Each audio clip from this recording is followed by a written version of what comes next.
Halo, jumpa lagi di channel kami, Geowater Channel edisi khusus, edisi spesial seputar COVID-19.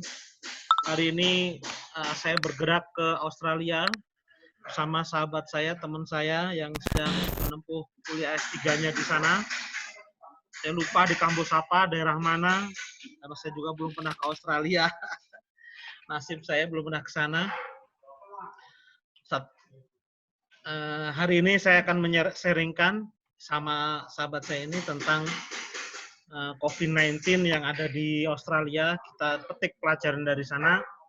Sebagai anak bangsa, kita harus belajar dari mana saja. Oke, Pak Nuryanto, sharing dulu dong. Sebelumnya kenalan dulu, Pak Nuryanto ini siapa, sekolah di kampus mana, jurusannya apa, dan macam-macam. Monggo. Ini udah direkod ini, udah direkod. Ya, oke. Oke, siap. Nah, nama saya Nuryanto Slamet. Jadi kebetulan lagi sekolah di Australia di University of Queensland. Nah, ini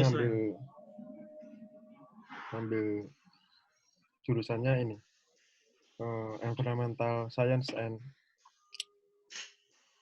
environmental science sih. Gitu. Nah, kebetulan nih lagi rame-ramenya coronavirus juga kan di mana-mana. Nah, kalau secara umum policy di Sebentar. Om itu di kota apa, Om? Di kota apa? Jaraknya sama Brisbane. Sama Kota Brisbane.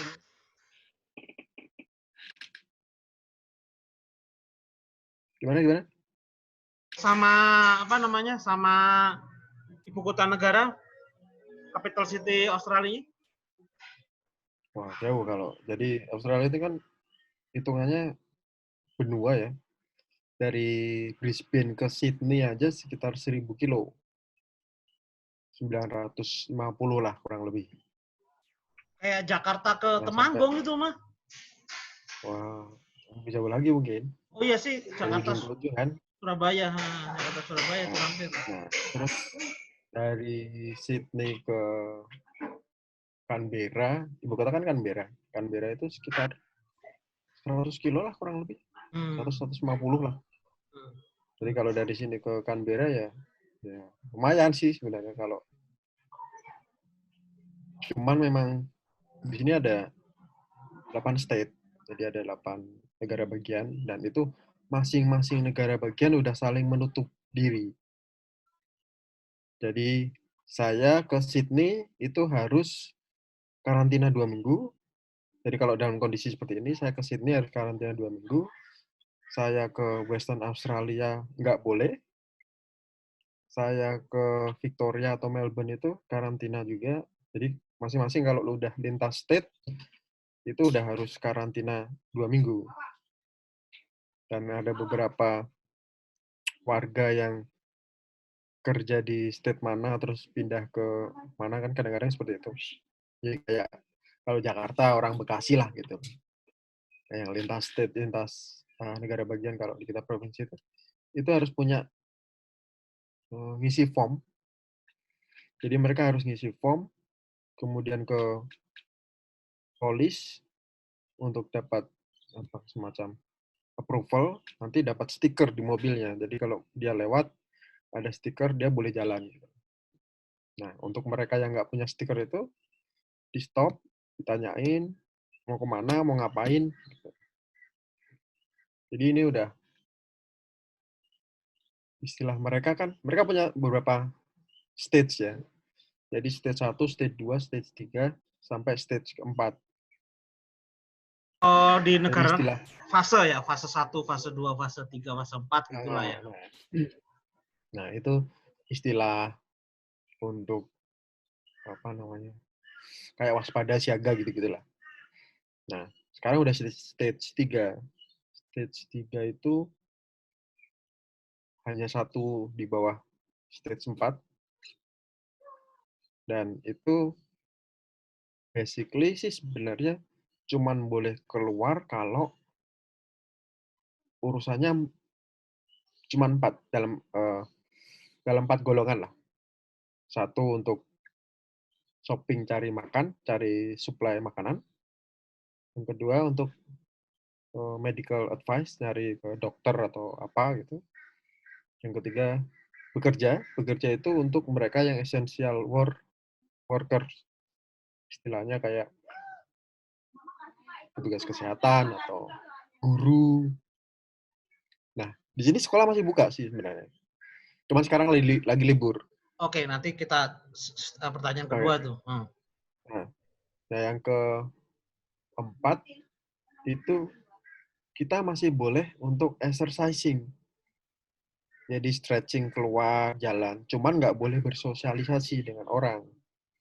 Jadi social distancing, physical distancing itu di enforce. Jadi dan dendanya lumayan.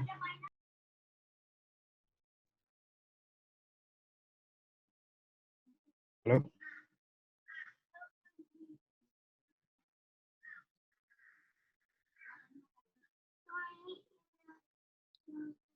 Dan masing-masing state beda sih dendanya. Dan kemarin saya baca berita itu ada yang orang dia beli kebab itu akhirnya kena denda karena dia udah 2 kali diperingatkan, dia keluar terus nongkrong sendirian sih sebenarnya. Cuman dia nongkrong di taman, diperingatkan, "Kamu harus pulang." Nah, kan berarti kebab masih buka dong? Kebab masih buka itu berarti? Masih buka tempat makan, cuman untuk take away. Take away. Oke. Take away. Nah, dan ini sekarang masih yang buka itu tempat makan, restoran, kemudian supermarket, nah, elektronik masih buka, apotek masih buka. Kalau toko sebagian besar udah tutup. Halo. Ini ada tuyulnya nih. Nah, kalau toko sebagian besar udah tutup dan di sini untuk pekerja-pekerja seperti itu mereka dapat tunjangan sih.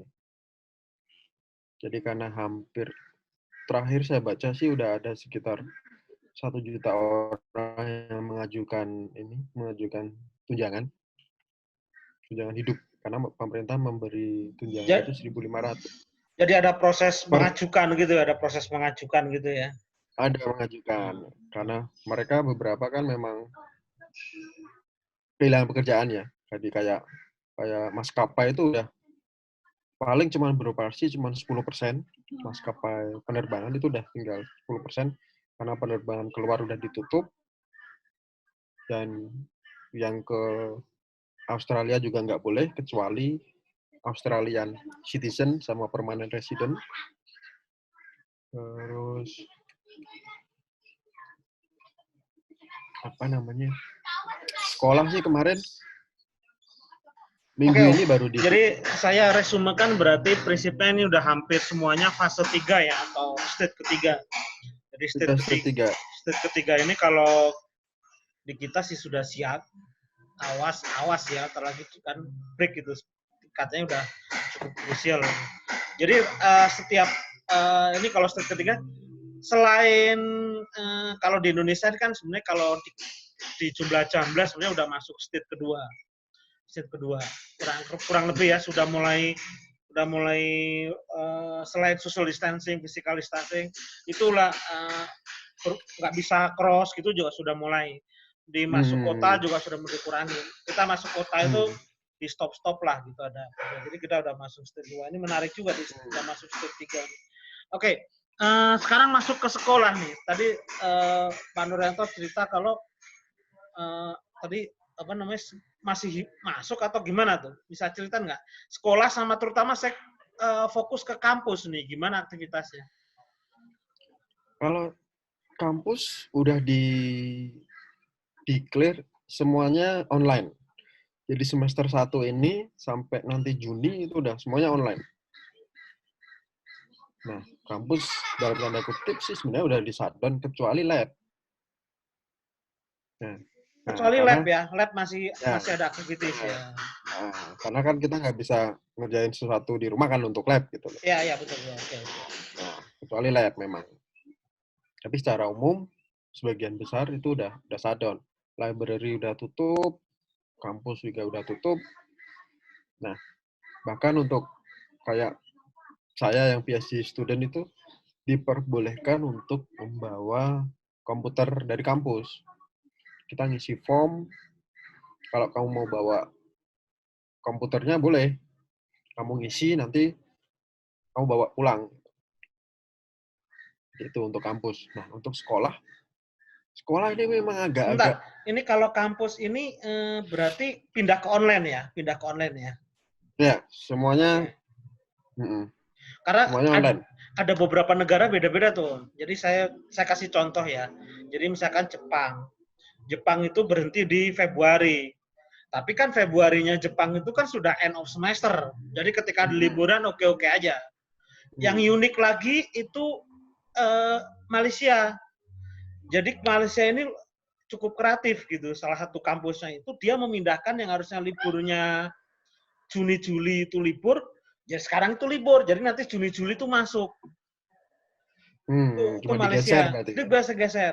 Indonesia itu secara umum gitu online karena memang baru kuliah baru mulai beberapa belum sampai interim ya kalau nggak apa interim gua mid semester gitu jadi kuliah online tetap jalan gitu. Tapi di sana berarti prinsipnya online ya jalan tapi online kalau di Indonesia tuh jalan tapi online. Ya, cuman masalahnya kan untuk mahasiswa baru itu memang terkendala masuk sebenarnya. Karena kan dari Februari kan sebenarnya. Nah, itu per awal-awal Februari atau pertengahan itu udah nggak boleh masuk teman-teman dari Cina. Itu. Teman-teman dari Cina itu pemerintah Australia bilang kalau mau masuk Australia harus transit di negara lain selama 14 hari waktu itu. Cuman begitu udah nyebar, udah ditutup, dan terakhir praktis sebenarnya nggak banyak mahasiswa baru sih. Nah, itu dari kampus. Nah, dari sekolah, Tapi itu saya emang menarik, agak-agak. yang menarik tadi laboratorium masih bisa hidup, kemudian komputer bisa dibawa ke rumah. Ini saya relatif belum pernah dengar dari negara-negara lain. Menarik juga nih. Oke, go. Sekarang Nah, makanya sekolah supportnya anak-anak. bagus. Nah, sekolah ini memang agak jadi apa istilahnya? Mungkin kontroversi atau perdebatan lah. Ya. Karena Semua negara punya something lah gitu. karena pemerintah Australia itu selalu bilang bahwa belum ada bukti yang meyakinkan atau kuat bahwa sekolah itu menjadi sumber penyebaran. Karena sekolah, kalau lihat statistik memang anak-anak itu nggak terlalu terdampak oleh virusnya ya. Iya, Nah, betul.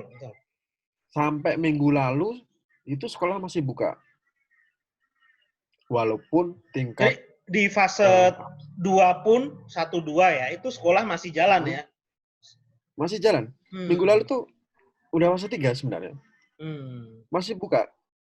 Jadi fase 3 itu minggu lalu hari Minggu kalau nggak salah di state-nya atau hari Selasa. Jadi fase 2 tuh hari Minggu, hari Selasa itu fase 3. Minggu lalu. Dan sekolah baru diliburkan minggu ini. Jadi dari fase 3 itu masih ada Rabu, Kamis, Jumat, 3 hari yang sekolah masih masuk. Oke. Tapi sekarang libur kan sekarang? Officially libur Sekarang, akhirnya? ya akhirnya officially libur. Cuman sekolah masih buka untuk mereka yang essential worker. Tenaga kesehatan, kemudian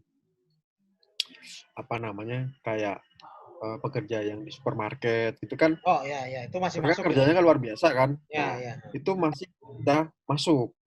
Ini di kita Kemudian, masih kerja ini malah kita ada yang pelepas harian itu kayak Gojek masih jalan. Oke, ya, sip. Cuma Sekolah seperti itu. sekolah since fase 1 itu kita udah libur. Di hampir semua lokasi itu. Padahal ada beberapa wilayah yang baru 1, baru 2 itu langsung aja liburin berbagai. Ya, Itu Indonesia itu itu. memang agak Agak tricky lah ya. karena minggu lalu itu hari Rabu atau hari Kamis itu tingkat anak yang bersekolah itu tinggal 50 sampai 30%. Jadi artinya ada perlawanan ya dari sana ya. Nah, dan memang sekolah itu udah membebaskan dalam tanda kutip. Okay. Kalau kamu merasa anak-anak nggak safe gitu atau kamu khawatir, ya udah nggak usah masuk, nggak apa-apa. Ini material buat online ada dan sekolah memberi keterangannya others, jadi bukan absen, bukan sakit, bukan apa, tapi others gitu. Minggu lalu hari Rabu atau hari Kamis itu udah lain-lain gitu ya. Udah gak jelas pokoknya. Alasan yang tidak undefinitif gitu. Oke, menarik sekali others gitu. Jadi bolos enggak, masuk juga enggak. Oke. Menarik. Terus? Oke. Sekolah. Jadi itu sekolah ya Om ya, cukup itu. Jadi tiap negara-negara itu punya ya setelah saya sharing ya, tiap negara tuh punya kontroversial. Jadi wajar aja gitu. Om bisa bayangkan ya, Inggris tuh baru aja. Itu policy pertamanya, fase pertama itu namanya herd immunity. Jadi kalian kena gitu kan. Jadi apa namanya ngasih vaksin aja gitu. Akhirnya berhenti baru fase yang sama seperti yang lain, social distancing dan tempat lain. Jadi memang tiap negara tuh wajar punya kontroversi. Jadi saya pun akhirnya kalau begitu di Indonesia ada kontroversi, misalnya wajar-wajar aja kan, negara besar pun juga mengalaminya gitu. Oke, menarik. Ya, masing-masing punya pertimbangan gitu. Cuma masalahnya di Indo tuh resistensi warganya tuh lebih gede juga masalahnya gitu loh. Itu lain itu 62 banget lah itu. Tapi kita welcome lah terhadap resistensi terhadap ini suatu yang ya wajar aja gitu. Dan di sini tuh ada model sih. Kalau di Indo saya baru beberapa hari kemarin baru lihat sih. Di sini tuh ada modelnya. Mereka memodelkan bahwa untuk sukses ini menekan COVID ini 80% warga itu harus comply, harus patuh dengan pemerintahnya. Jika 70% pun itu ambiar gitu. Jadi marginnya tuh 80% ya? 80%. Itu boundary gila ya. Kalau di bawah itu ya udah, itu bakalan kebayang segitu ya. Karena memang di sini nggak berencana untuk lockdown istilahnya. Jadi mereka semi lockdown lah. Kalau kata ada beberapa yang udah tutup, cuman kalian masih bisa keluar dalam tanda kutip itu untuk keperluan khusus. Itu yang kedua, poin kedua tentang kampus dan sekolah ini menarik sekali nih, karena kan riset dan pendidikan kan yang sangat penting gitu. Oke, saya fokus sekarang ke pertanyaan ketiga Om. Ke 1, 2 udah gabung. Itu kalau public facility gimana? Terutama transportasi lah. Yang tadi sempat nurun 10% kan pesawat ya. Kalau yang lain-lainnya gitu gimana Om? Kalau yang interstate otomatis tutup. Itu apa? Kereta, interstate dan antar negara bagian otomatis tutup. Antar negara bagian otomatis tutup. Nah, kereta, bis tutup. Cuman yang lokal itu masih jalan. Frekuensinya masih banyak. Jadi karena ya itu ada physical distancing dan lain-lain. Jadi mereka nggak dikurangin sih memang. Frekuensinya masih sama. Normal lah ya. Cuman semuanya jadi cashless. Semua hanya bisa pakai kartu. Jadi ngetap gitu loh. Nah, itu persis di New Zealand sih. Mirip. Oh, tetanggaan sama New Zealand sih. Gitu. Oh ya, belanja juga semuanya cashless sih. Jadi untuk menghindari gitu. Oke. Jadi semua aktivitas bisa transaksi transaksi cashless lah ya. cashless. Nah, Gila, keren banget emang. Oke. Ini kan bisa dicontoh di Indonesia, Bro. Kalau bisa cashless gitu kan. Ini kan untuk menghindari. Ya maksudnya ekonomi masih jalan, cuman ya kontaknya yang dikurangin jauh. Nah, apalagi ya transport ini kayak park kan banyak taman sebagian besar udah ditutup karena ada playground buat anak-anak gitu, itu udah di stage 3 kemarin udah ditutup. Terus ada kayak public kolam renang buat umum gitu, itu udah tutup. Jadi sebagian besar udah nggak bisa diakses. Kayak perpustakaan kan kita punya di sini ada tiap ya kalau di kita kecamatan lah, kalau di sini suburb kan istilahnya. Itu punya library, ya perpus. Itu udah tutup dan mereka memberikan kemudahan. Boleh pinjem banyak sampai 60 atau 30 buku gitu. Dan boleh pinjem sampai 2 bulan.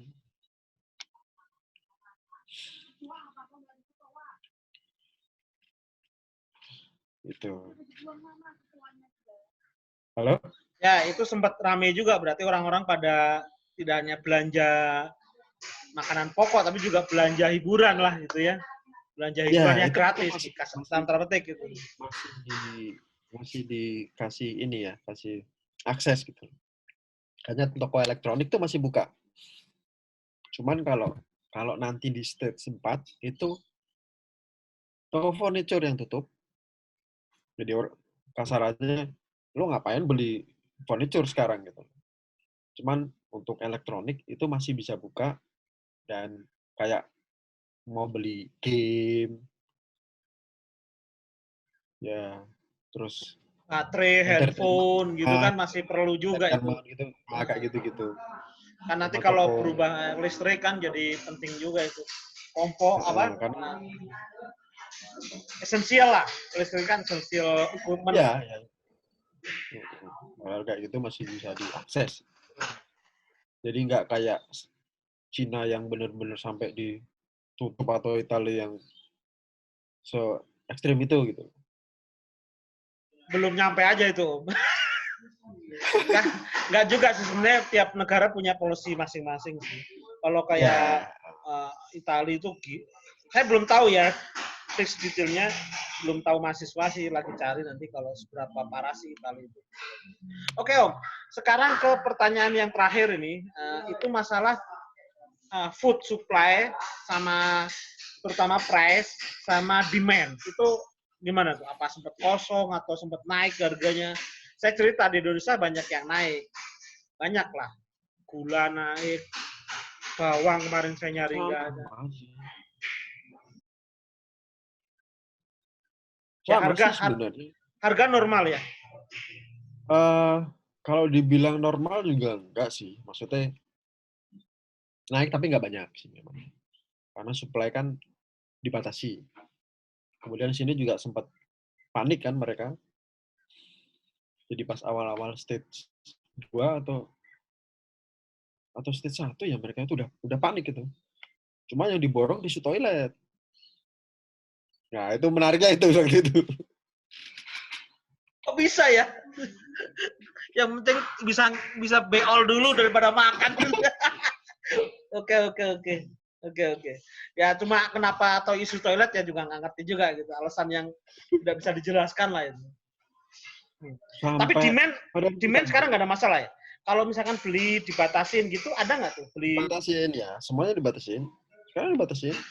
Kayak ini yang langka itu terigu, karena mereka kan makanan pokoknya kan roti ya, mungkin beli banyak terigu buat bikin roti atau bikin apa sih nggak tahu lah. Kalau kita kan ya kalau orang Indo kan ributnya beras gitu. Nah, nah,